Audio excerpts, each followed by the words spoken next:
소중한 나 무한한 행복.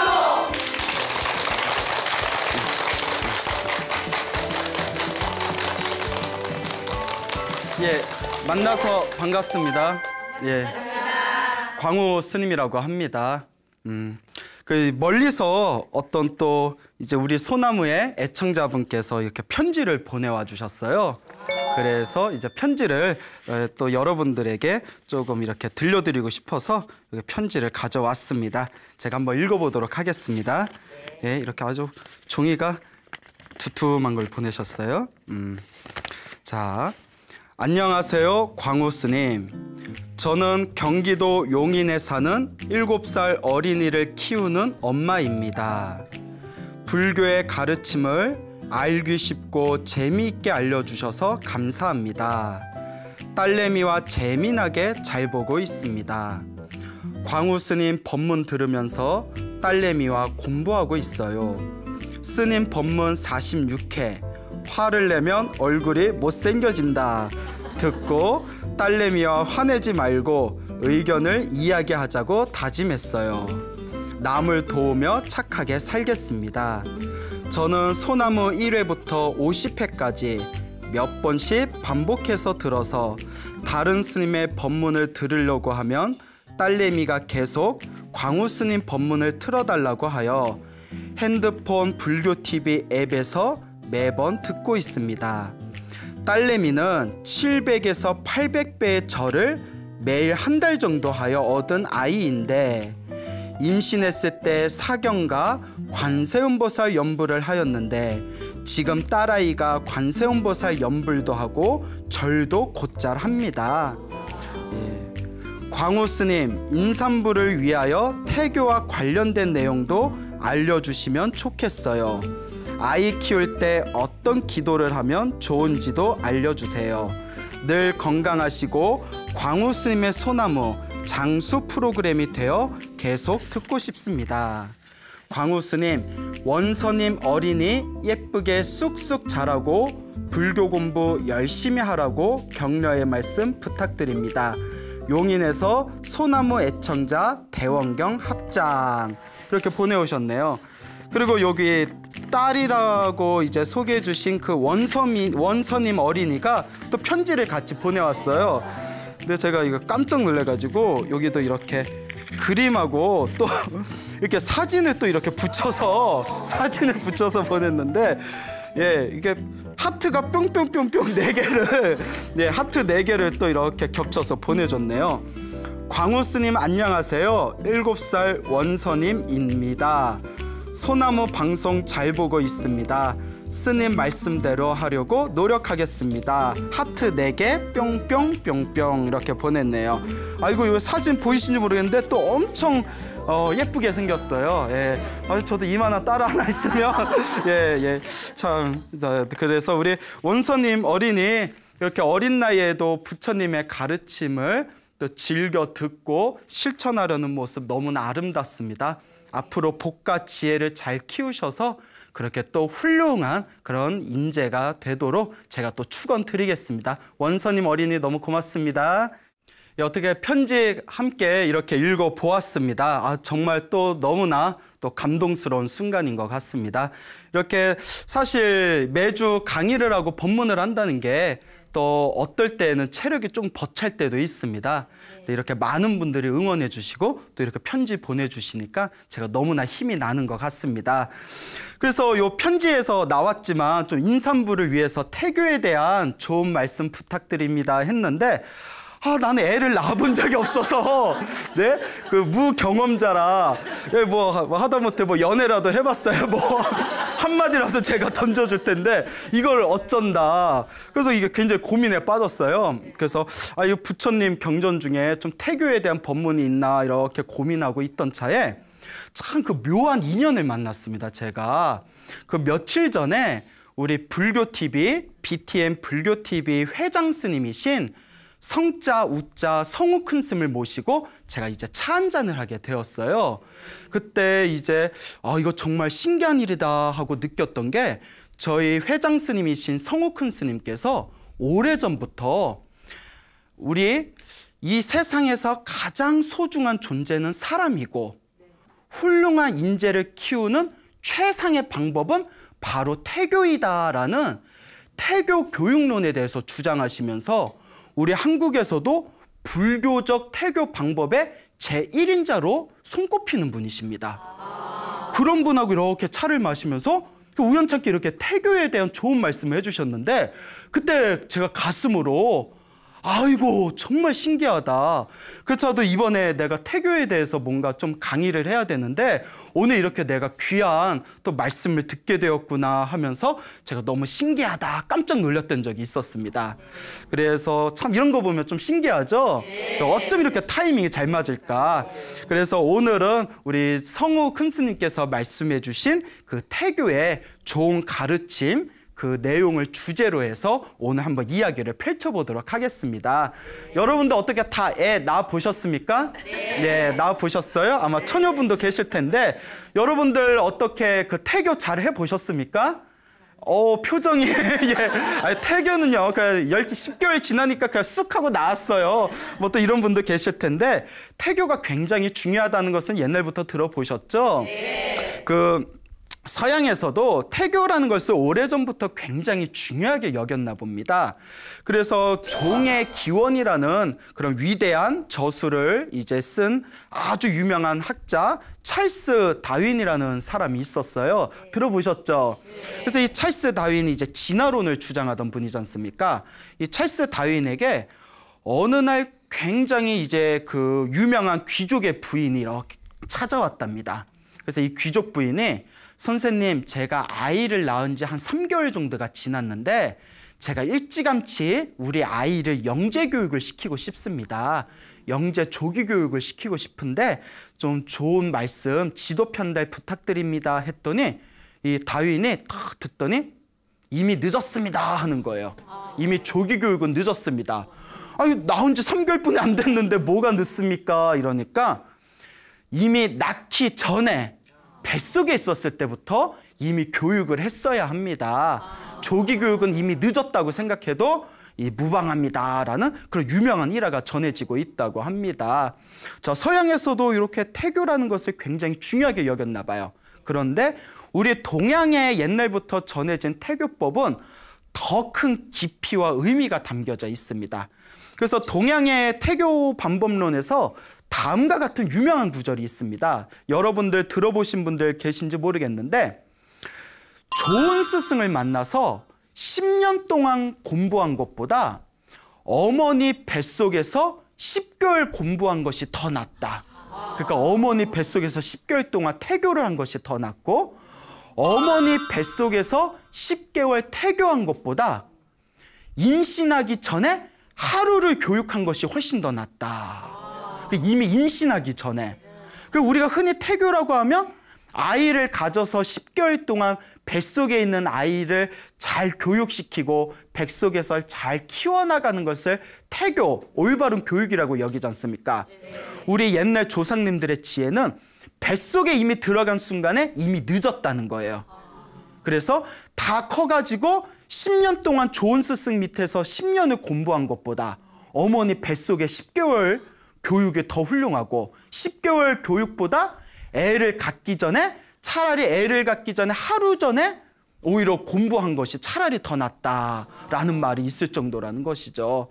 그만큼 이 아이를 갖는다는 것을 우리 옛날의 조상님들께서는 또 이 과거, 현재, 미래를 꿰뚫어보는 선지식들께서는 굉장히 중요하게 여기던 핵심이다라는 것을 우리가 기억할 필요가 있습니다.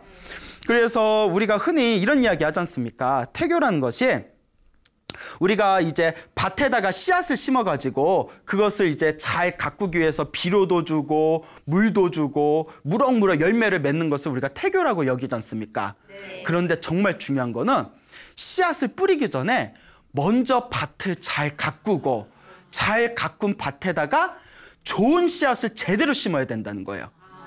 그러니까 막 보잘것없는 영양가 없는 밭에다가 시원찮은 씨앗을 심어서 아무리 잘 키워봤자 열매가 제대로 열린다 안 열린다? 안 된다는 거죠. 그 전에 밭부터 잘 가꾸고 밭은 누구를 말하는 겠어요? 그렇죠. 엄마. 엄마를 뜻하는 거고 씨를 잘 뿌려야 된대요. 씨는 누구겠어요? 아빠. 그러니까 씨하고 밭이 만나기 전에 이미 씨앗은 씨앗대로 좋은 씨앗을 만들어야 되고 밭은 밭대로 좋은 밭을 잘 가꾸어야지. 이미 형편없는 밭에다가 아무 씨앗 뿌린 뒤에 이제부터 잘 가꿔야지 해봤자 늦어버린다는 거예요. 이런 이야기 슬슬 들으니까 태교 못한 게 조금씩 아쉽지 않으세요? 예, 이제 와서 후회하면 뭐예요? 예, 자, 이만큼 태교가 중요하다는 겁니다. 여러분, 우리 중생들이 태어나고 죽고 태어나고 죽는 삶을 반복한다고 합니다. 그것을 두 글자로 윤회라고 부르죠. 태어나고 죽고 죽은 뒤에 또다시 태어나고 죽고 태어나고 죽음을 반복하면서 자기 업보대로 살아간대요. 여러분, 업보라는 말 들어보셨죠? 아이고, 내가 전생에 무슨 업을 많이 지었길래, 내가 전생에 어떤 업보가 있었길래, 이런 표현 쓰지 않습니까? 이 업보가 어디서 나온 거죠? 그렇죠. 전생에 자기가 지은 행위의 결과입니다.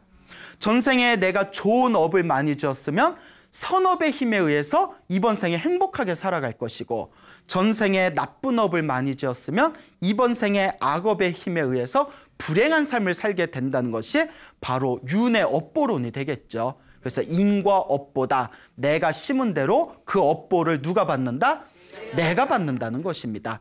이렇게 중생은 자기 업보대로 살아가게 되는데, 우리가 다음 생에 태어날 때, 다음 생에 태어나서 살아가게 되었을 때, 다음 생에 태어나서 살아가면서 죽음을 맞게 되었을 때, 우리가 태어날 때 왜 태어났는지를 사실 몰라요. 여러분 알아요? 몰라요? 모르죠. 우리가 사실 살아가면서 가끔씩 허공을 보면서 내가 왜 사나 싶을 때가 있어요. 그렇죠?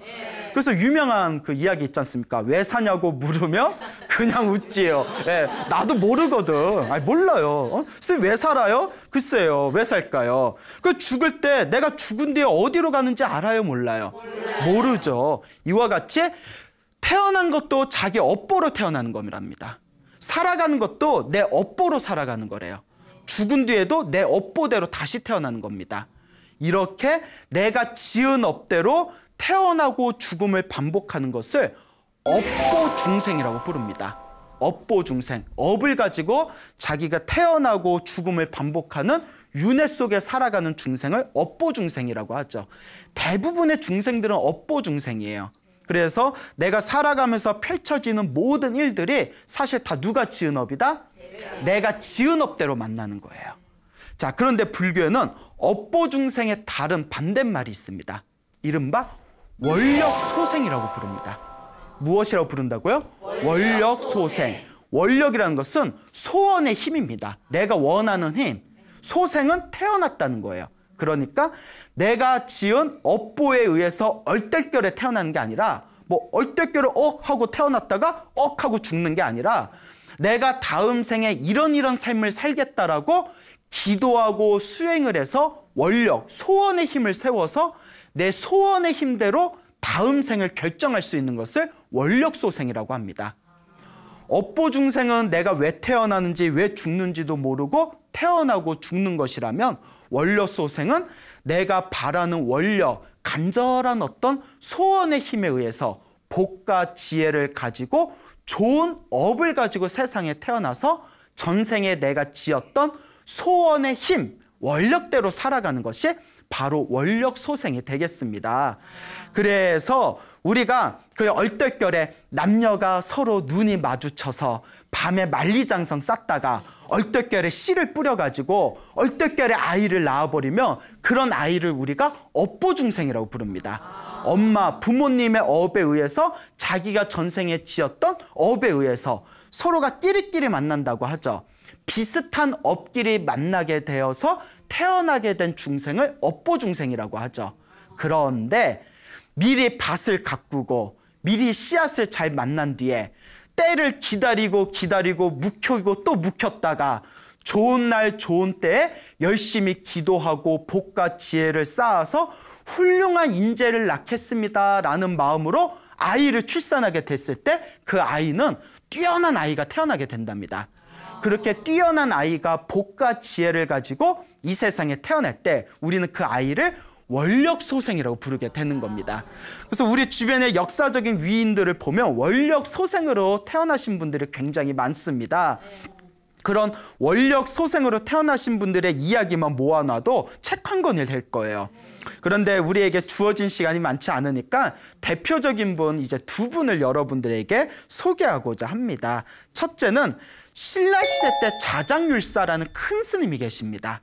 이 신라시대 때 자장율사, 이 자장스님의 아버지가 김무림이라는 그런 어떤 그 지체 높은 양반의 어떤 후손이셨는데, 이 김무림이라는 분이 이름이 김자, 무자, 림자예요. 이 김무림이라는 분이 오랫동안 아들이 없었다고 합니다. 그래서 너무나 애타게 아들을 이제 갖고 싶어서 고민을 하다가, 그래 내가 부처님께 관세음보살님께 한번 내가 기도해보자라고 원력을 세우게 되죠.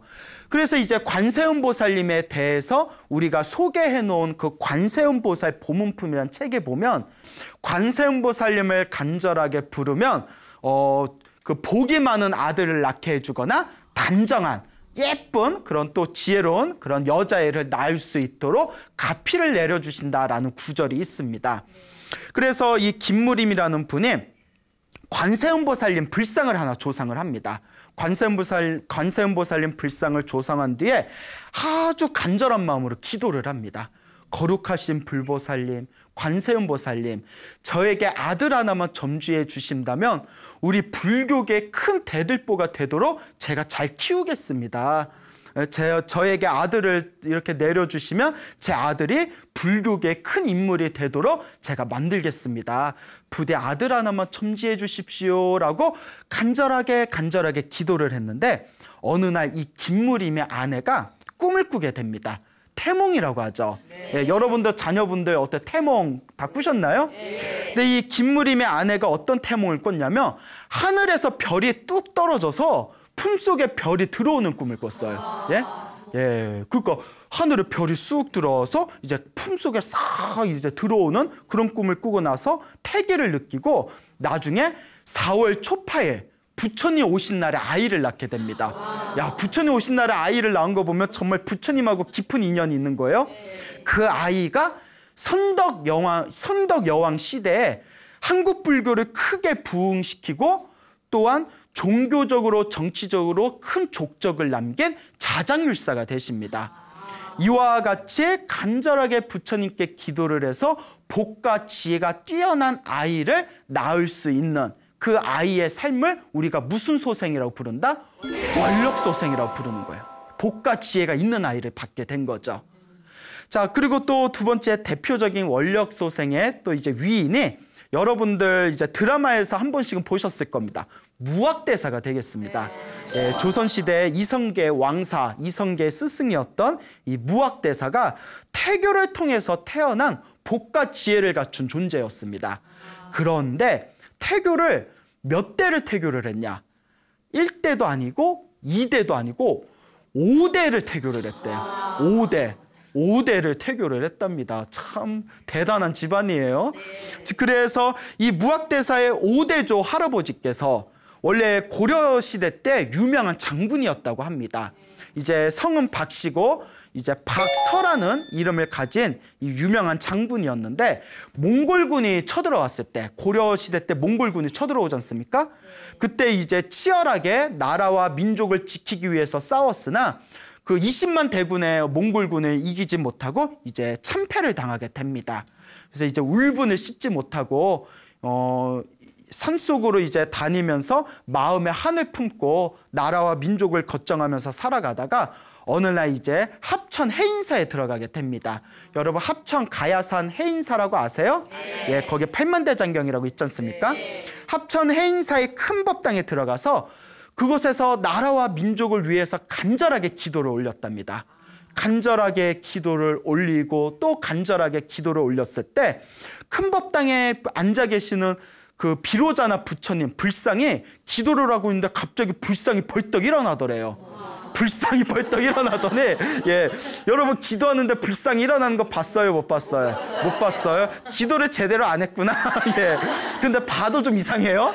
불상이 벌떡 일어나더니 불상에서 이렇게 밑으로 내려오더니 그 기도를 하고 있는 박서 장군을 다 어루만져 주면서 그대의 5대 후손 중에 새 나라를 여는 그런 열쇠가 출현하게 될 것이다. 이 민족과 나라의 새 나라와 새 민족을 여는 큰 인물을 5대 후손에서 보게 될 테니까, 그러니까 그대는 이렇게 그 자손들을 위해서 열심히 복과 지혜를 닦아라 하면서 예언을 하는 그런 어떤 기이한 현상을 보게 됩니다. 그때 이제 가슴이 뻥 뚫린 느낌이 든 이 박서 장군이, 그래, 부처님께서 내 5대 후손으로 해서 훌륭한 자손이 태어난다고 했으니까 내가 지금부터 우리 자손들을 위해서 제대로 태교를 해야 되겠다 해가지고 자손 대대로 유언을 남기기를, 나로부터 5대 후손의 큰 인물이 출현할 거니까 내 자손들은 5대 후손이 출현할 때까지 무엇을 열심히 해라? 태교를 열심히 해라. 5대째를 태교를 한 겁니다. 그래서 그 박서 장군 아들 때부터 자손들이 항상 이제 자라게 되면 산속에 들어가서 10년 이상씩 수행을 했대요. 10년 동안 복과 지혜와 기도를 하면서 이제 자기들 후손에 큰 인물이 출현할 것을 발언하면서 이제 태교를 하게 된 겁니다. 이건 보통 집안이 아니에요.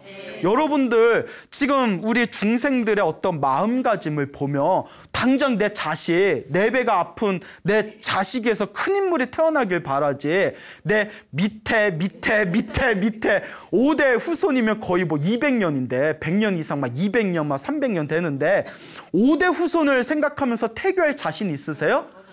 그러니까 우리 집안에 큰 인물이 안 나오는 거야. 예? 그러니까 여러분들 우리 집안에 큰 인물이 안 나오는 거예요.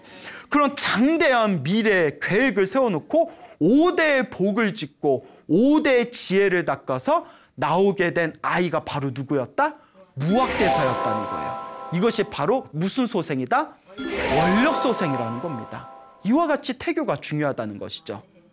그래서 옛날부터 큰 인물을 우리가 만들어낼 때에는 미리, 옛날부터 의식이 있던 분들은 미리 부인을 만나기 전에, 남편을 만나기 전에, 그리고 합궁을 하기 전에, 합방하기 전에 이미 그 남편과 뭐 첫 잠자리, 첫날 밤을 보내기 전에 뭐 100일 기도를 한 뒤에 첫날 밤을 보낸다거나 이런 방법을 사용했던 것입니다. 그만큼 태교가 중요하다, 중요하지 않다? 중요하다는 것이죠. 요 근래 들어서 태교 교육론이라는 것이 굉장히 많이 사람들에게 알려지고 있습니다. 그래서 이미 오래전부터 서양에서도 이 태교에 대해서 과학적인 접근을 하고 있습니다. 그래서 제가 본 자료들에 의하면 간단하게 소개를 드리자면, 서양에서 요새는 그래도 뭐 서양의 어떤 과학적인 근거를 둬야 요새 사람들 믿지 않습니까? 그 서양에서 어떤 연구 결과 발표가 있었나 하면요, 그 산모를 상대로, 아이를 가지고 있는 산모를 상대로 두 그룹을 나눴다고 합니다. 한 그룹은 일찍 자고 일찍 일어나고, 한 그룹은 늦게 자고 늦게 일어나고, 그래서 두 그룹으로 나눈 뒤에 나중에 아이를 낳았지 않습니까? 그 아이들의 생활 패턴을 파악을 해봤더니, 엄마가 산모였을 때 일찍 자고 일찍 일어난 엄마의 생활 리듬과, 그리고 늦게 자고 늦게 일어난 엄마의 생활 리듬과 그 아이들의 생활 리듬이 일치하는 것을 명확하게 결과를 유추해 볼 수가 있었다고 합니다. 그 엄마의 평소의 생활 태도를 아이가 그대로 받는다는 거예요. 무슨 말인지 아시겠죠? 그리고 또 이런 연구 결과도 있어요.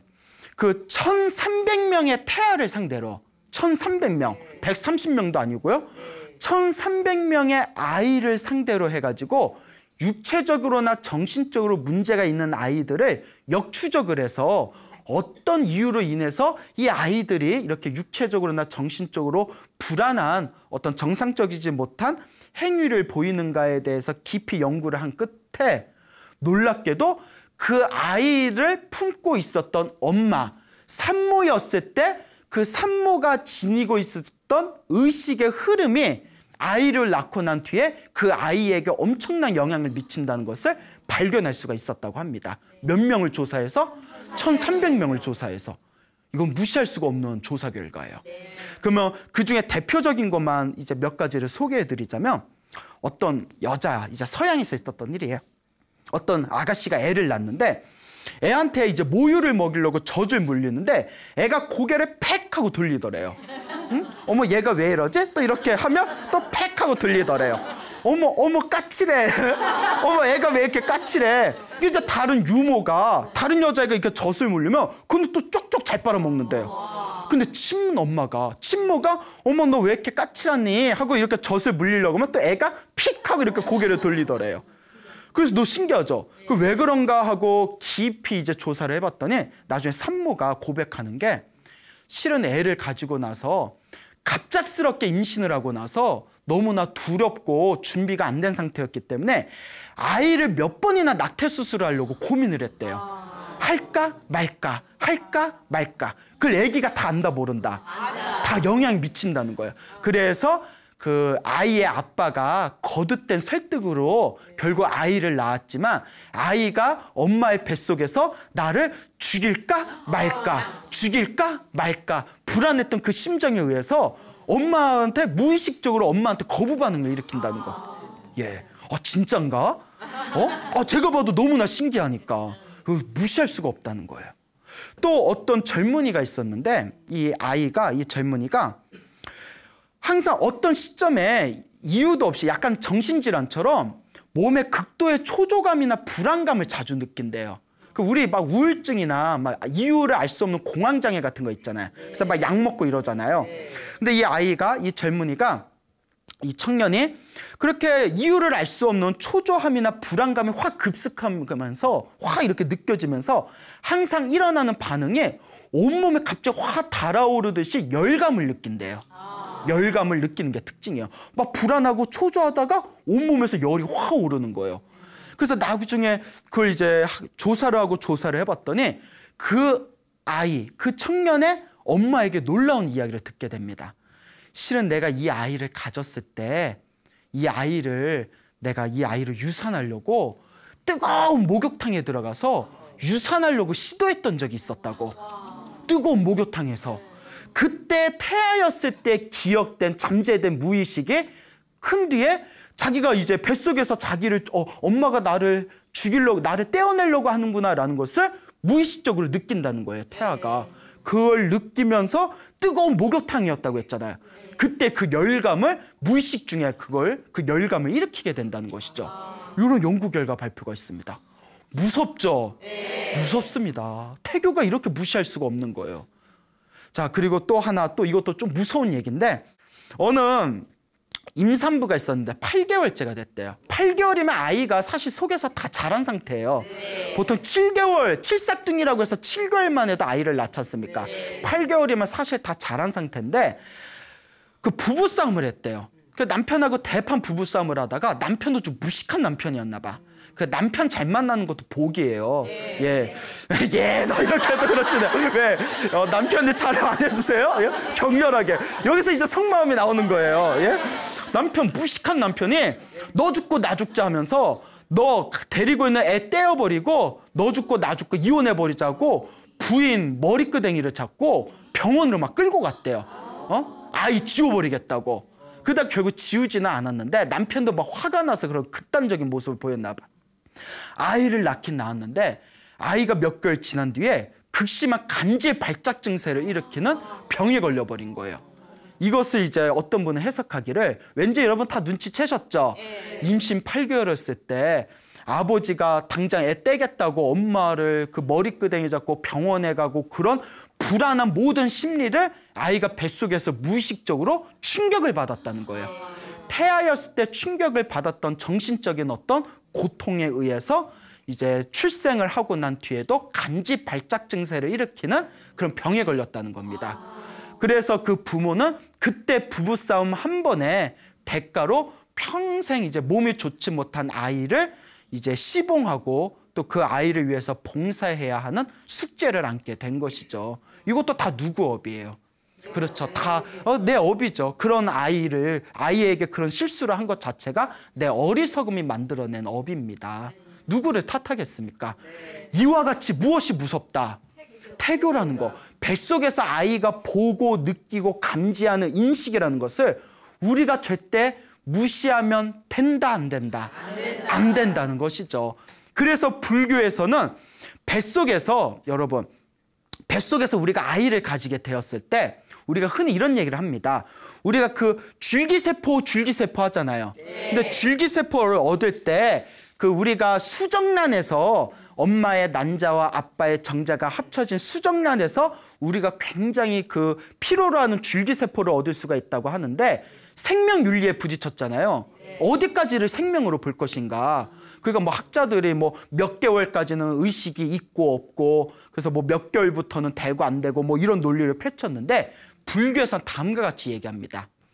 엄마와 아빠가 합궁을 했을 때 엄마의 난자에 아빠의 정자가 합치가 되었을 때 정자와 남자가 합치되면서 그 틈을 이용해서 전생에 인연이 있는 업덩어리가 거기에 쏙 하고 들어가는 거래요. 그러니까 엄마의 정자와 남자만 합쳐져서 애가 생기는 게 아니라 정자와 남자가 합쳐지면서 거기에 뭐가 들어가야 된다? 업식이 들어가는 거예요. 왜? 우리가 전생에 인연이 있었던 내 자식이 될 만한 업식이 들어가는 거예요. 그러니까 내가 전생에 복을 많이 지었으면 어떤 업식이 들어가겠어요? 좋은 자식이 들어가고 내가 전생에 찌질이게 복을 짓지 않고 오만 나쁜 짓을 했으면 어떤 업식이 들어갈까요? 자식이 아니라 왼수가 들어가는 거예요. 내가 이번에 자식으로 태어나서 너 괴롭힐 거다? 하고 이렇게 들어오는 거예요. 무섭죠? 그러니까 착하게 살아야 돼. 여러분 우리 흔히 이런 얘기 하잖아요. 나쁘게 산다고 뭐 나쁘게 살아도 저 사람들 잘만 사는구만. 아닙니다. 이번 생에는 넘어갈지 몰라도 다음 생, 다다음 생 내가 받을 수밖에 없습니다. 자식으로 태어나서라도 그 원수를 갚을 수밖에 없어요. 이게 불교의 인과응보입니다. 그러니까 죄 짓지 말고 삽시다. 착하게 살아야 돼요. 인과응보를 믿어야 돼요. 그래서 정자와 난자가 만났을 때 그때 업식이 쏙 들어가기 때문에 합궁에서 정자와 난자가 만나서 수정란이 딱 됐을 때 우리는 이미 그걸 생명으로 봅니다. 그때 이미 업식이 들어가 있는 거예요. 그때부터 들을 수 있고 감지할 수 있고 인식할 수 있다는 거예요. 부처님 말씀에 의하면. 무슨 말인지 알겠죠? 그렇기 때문에 낙태는 불교에서 살인으로 봅니다.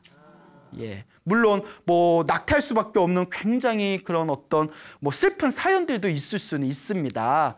그렇기 때문에 불교에서는 낙태를 살인으로 보지만 그렇다고 뭐 무조건 낙태하지 말아라라는 말도 하지는 않습니다. 그렇지만 불교는 생명 존중 사상이기 때문에 엄밀히 말하면 낙태하는 것에 반대하는 입장이죠. 왜? 생명이니까. 그런데 여기서 하고 싶은 얘기는 우리 큰 스님들 말씀에 그리고 여기 BTN의 그 회장 스님이신 성우 큰 스님의 그 법어집에 보더라도 낙태를 한 집안은 안 좋은 일이 자꾸 생긴답니다.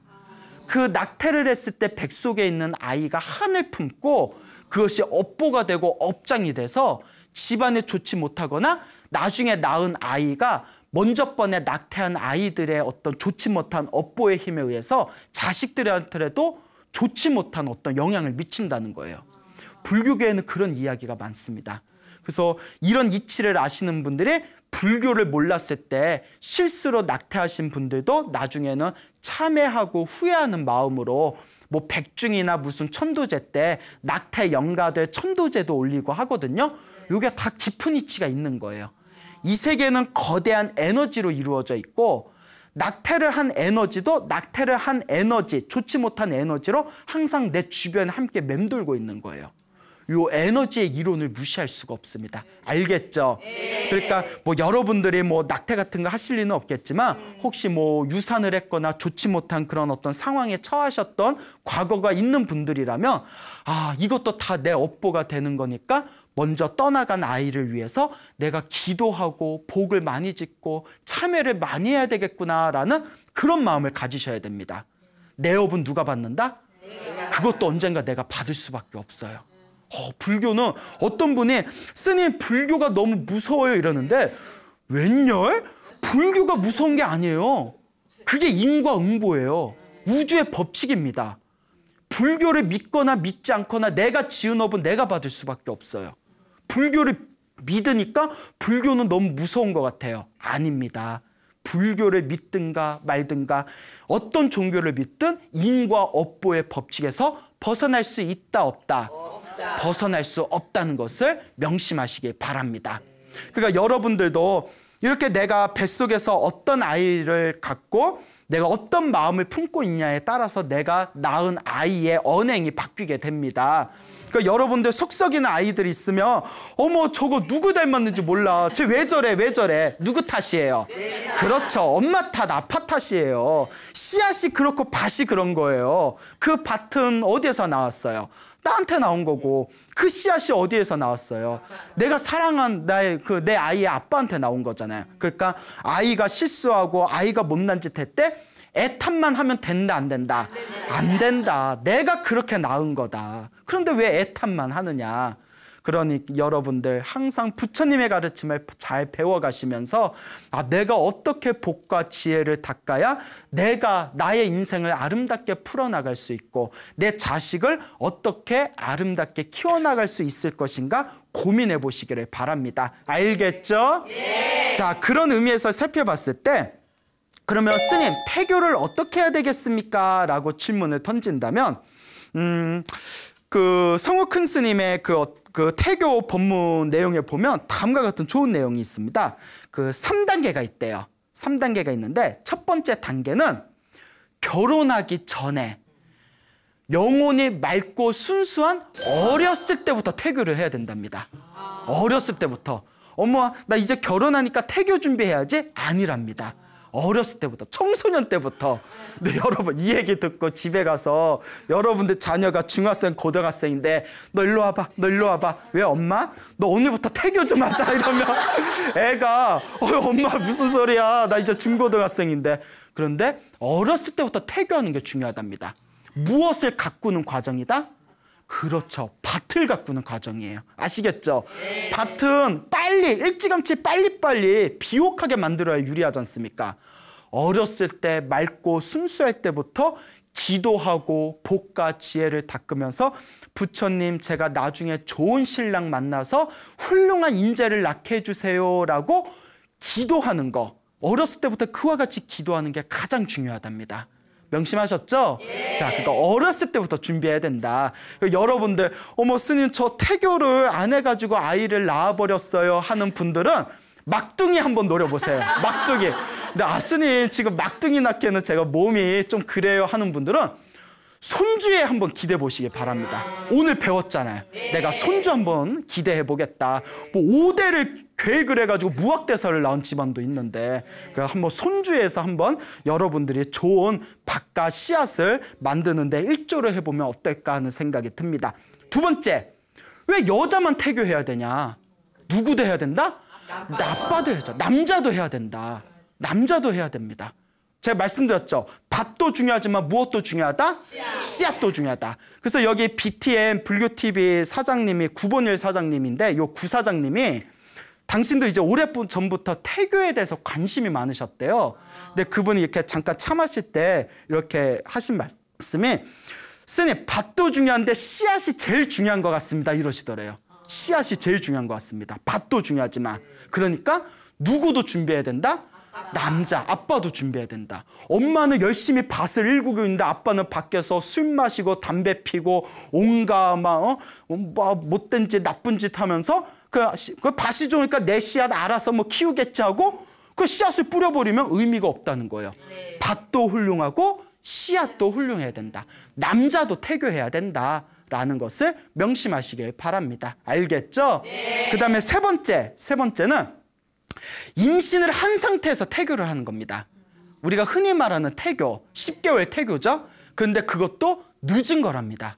여태껏 계속 말씀드렸죠. 사실 임신하기 전에 미리 밭을 가꾸고 씨앗을 잘 심어야 되는데 임신한 상태에서의 태교는 늦은 것이다. 늦었지만 안 하는 것보다는 낫다. 그래서 임신한 상태에서는 염불을 많이 해주고 기도를 많이 해주고 복을 많이 지으랍니다. 그래서 성호 큰 스님 말씀이 태교를 하면서 금강경을 많이 읽으면 금강경 태교를 한 아이는 아주 섬세하고 날카로우면서 지혜가 뛰어나대요. 아주 날카로운 그런 지혜를 타고난답니다. 금강경 태교를 한 아이는. 그리고 보현행원품을 읽어준 보현행원품 태교를 한 아이는 인성이 후덕하대요. 착하고 아주 후덕하답니다. 인성이. 그리고 관세음보살 기도를 많이 해서 태교를 한 아이는 아이가 아주 인자하고 자비스럽답니다. 그 이상하게 묘한 힘이 있대요. 그리고 또 참선을 하거나 명상을 해서 태교를 한 아이는 굉장히 똑똑하고 지혜롭다고 합니다. 이렇게 태교라는 것은 무시할 수가 없습니다. 알겠습니까, 여러분? 네. 그리고 이런 생각이 드실 겁니다. 스님, 태교를 못하고 이미 낳은 애는 어떻게 해요? 자, 기도를 많이 해주세요. 제일 중요한 거는 아이가 직접 기도하는 게 좋습니다. 그리고 아이가 잘 말을 안 듣거나 삐뚤어지는 아이가 있으면 이것은 다 내 업이다 생각하고 아이를 위해서 기도를 많이 해주고 염불을 많이 해주고 복을 많이 치면 아이가 나중에 커서라도 반듯하게 된다고 합니다. 그래서 어느 큰 스님은 아이를 위해서 3년만, 정말 3년만이라도 천일기도의 마음으로 열심히 염불하고 기도해주면 아이가 타고 태어난 부모와의 안 좋은 업이 대부분 소멸된다라는 법문을 하신 분도 계십니다. 그러니까 여러분, 우리가 살아가면서 내가 낳은 아이는 엄청나게 깊은 인연으로 만나게 된 겁니다. 그래서 부모 자식 간의 인연은 7생을 이어진다는 말이 있답니다. 여러분들의 자식을 낳으면 그 부모와 자식이 앞으로 7생 동안 계속 봐야 된다는 거예요. 7생 동안, 7생 이상을. 얼마나 보통 인연이 아니겠습니까? 그러니 내가 낳은 아이, 낳기 전에 태교를 잘해서 원력소생, 복과 지혜가 뛰어난 아이를 낳는 것이 가장 좋은 방법이고, 혹시 태교를 못하고 낳았다 하더라도 아이를 정말 사랑하는 마음으로 내 업에 의해서 낳은 아이다라는 마음으로 열심히 기도해 준다면 여러분의 가정과 여러분의 자녀분들에게 행복하고 좋은 일들이 많이 생기게 될 것입니다. 믿습니까, 여러분? 네. 예. 여러분, 행복해지고 싶습니까? 네. 행복한 삶을 창조하고 싶습니까? 네. 복을 지으십시오. 선업을 지으십시오. 공덕을 쌓으십시오. 복과 선업과 공덕의 힘이 여러분들을 진정한 행복의 길로 이끌어 줄 것입니다. 여기서 마치겠습니다. 소중한 나 무한한 행복.